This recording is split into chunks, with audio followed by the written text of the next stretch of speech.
बाप, बेटे और रुल कुदस के नाम से। खुदावंद के जिंदा और जलाली कलाम में से आज हम पढ़ेंगे खरूज बाप 5। फ़िरौन का इनकार और उसकी सख्ती। बाद उसके कि मूसा और हारून ने अंदर जाकर फ़िरौन से कहा कि खुदावंद इस्राएल का खुदा यूँ फरमाता है कि मेरे लोगों को जाने दे ताकि वो बियाबान में मेरे लिए ईद करें। फ़िरौन ने कहा कि वो खुदावंद कौन है कि मैं उसकी बात मानूं और बनी इस्राएल को जाने दूं। मैं खुदावंद को नहीं जानता और ना मैं बनी इस्राएल को जाने दूंगा। तब उन्होंने कहा कि इब्रानियों का खुदा हमसे मिला है, सो हम 3 दिन की राह बियाबान में जाएंगे और खुदावंद अपने खुदा के लिए कुर्बानी करेंगे, ता ना हो कि वो हमें वबा या तलवार से मारे। तब मिस्र के बादशाह ने उनसे कहा कि ए मूसा और ए हारून, तुम लोगों को उनके काम से क्यों रोक रखते हो? तुम अपना बोझ उठाने जाओ। और फ़िरौन ने कहा, देखो, इस ज़मीन में लोग ज़्यादा हैं और वो बढ़ गए। अगर उनके कामों से उन्हें आराम दोगे तो क्या ज़्यादा ना हो जाएंगे? और इसी दिन फ़िरौन ने आमलों को जो लोगों पर थे और उनके दरोगों को हुक्म दिया, अब आगे को तुम लोगों को भूस मत दो कि ईंटें तैयार करें, जैसा कि अब तक देते रहे हो।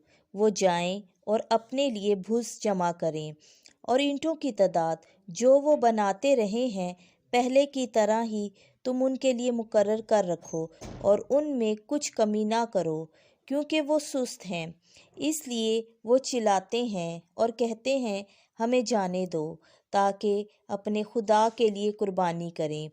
उनका काम भारी करो ताकि उसमें मशगूल रहें और झूठी बात की तरफ मतवज्जो ना हो। तब कौम के आमिल और उसके दरोगे निकले और लोगों से मुखातिब होकर कहा कि फ़िरौन ने कहा है कि मैं तुम्हें भूस नहीं दूंगा। तुम जाओ और जहाँ पाओ अपने लिए भूस जमा करो, क्योंकि तुम्हारे काम में कुछ कमी नहीं की जाएगी। तब वो लोग तमाम मुल्क मिस्र में मुंतशिर हुए कि भूस के इव्ज़ नड़ाई जमा करें। और आमलों ने ताकीद की और कहा, अपना काम वैसे ही पूरा करो जैसा भूस पा कर करते थे। और फ़िरौन के आमलों ने बनी इसराइल के दरोगों को जो उनके काम पर मुकर्रर थे मारा और कहा कि तुम लोग ईंट बनाने का अपना मुअय्यन वक्त क्यों पहले की तरह आज भी नहीं करते? तब बनी इसराइल के दरोगे फ़िरौन के आगे पेश होकर चिल्लाए और कहा कि तू अपने खादिमों से ऐसा क्यों करता है? तेरे खादिमों को भूस नहीं दिया जाता और हमसे कहा जाता है कि ईंटें बनाओ, और देख तेरे खादिमों को मार पड़ती है और तेरी कौम से बेइंसाफ़ी हो रही है। उसने कहा, तुम सुस्त हो, इसलिए तुम कहते हो कि हमें जाने दे ताकि खुदावंद के लिए कुर्बानी करें। सो अब तुम जाओ, काम करो, तुम्हें भूस नहीं दिया जाएगा, लेकिन ईंटें तुम्हें उसी हिसाब से देनी होंगी। और बनी इसराइल के दरोगों ने देखा कि हमारी जानों पर मुसीबत पड़ी, क्योंकि उनसे कहा गया कि ईंटें बनाने में तुम्हारी रोज़ की मुअय्यन खिदमत से कमी ना होगी।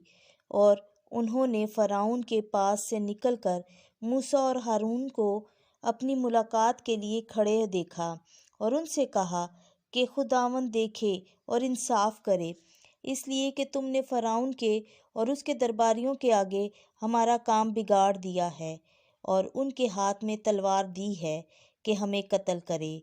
तब मूसा खुदावंद के पास वापस गया और कहा, ए खुदावंद, तूने उन लोगों को क्यों दुख में डाला और मुझे क्यों भेजा? क्योंकि जब से मैं तेरे नाम में फ़िरौन से बात करने आया, उसने उन लोगों से बदी की है और तूने अपने लोगों को रिहाई नहीं बख्शी। खुदावंद के जिंदा और जलाली कलाम का पढ़ा, सुना और समझा जाना हम सब के लिए बाइस बरकत हो। आमीन।